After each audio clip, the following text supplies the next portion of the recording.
সীমান্তবর্তী উপজেলা হাকিমপুরে শুরু হয়েছে 2 দিন ব্যাপী বর্ণিল পিঠা উৎসব। শীতের আমেজ আর গ্রাম বাংলার ঐতিহ্যকে সঙ্গে নিয়ে এ উৎসবে মিলেছে স্বাদের মিলন মেলা।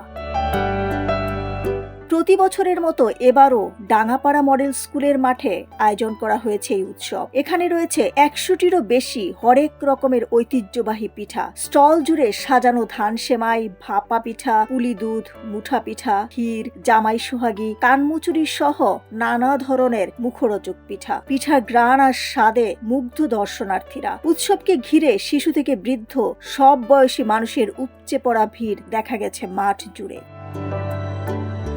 অনেকে পরিবার পরিজন নিয়ে এসে উপভোগ করছেন গ্রাম বাংলার হারিয়ে যাওয়া ঐতিহ্য। 2 দিনের এই পিঠা উৎসব আয়োজনে অত্যন্ত খুশি এ অঞ্চলের মানুষেরা। প্রতি বছর 8টি করে স্টল প্রদান করা হয়।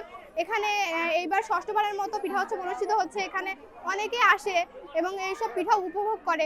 আমরা বাসায় থাকি, অনেকে এসব পিঠা বানায় না, অনেক ভেজাল হয়, ঝামেলা হয়। এখানে এসে আমরা অনেক নতুন পিঠার সঙ্গে পরিচিত হতে পারি, নতুন নতুন স্বাদ গ্রহণ করতে পারি।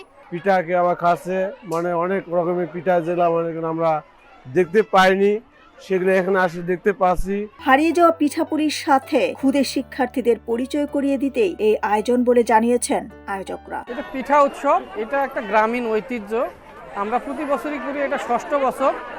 তো গ্রামের মানুষ পিঠা খায়, কিন্তু এরকম একটা উৎসব হলে দেখা গেল যে অনেক আইটেম যেগুলো যে স্বাদগুলো আমরা হারিয়ে ফেলেছি সেই স্বাদগুলো পাওয়া যায় এক জায়গায়। বিভিন্ন ধরনের একজন এক আইটেম, এখানে প্রায় 100 ধরনের পিঠা আছে যেগুলো আমরা ছোটবেলায় খেয়েছিলাম, সেগুলো একসাথে পাওয়া যাচ্ছে। পিঠা উৎসবটি 2 দিন থেকে 3 দিন করার দাবি বিক্রেতা ও দর্শনার্থীদের।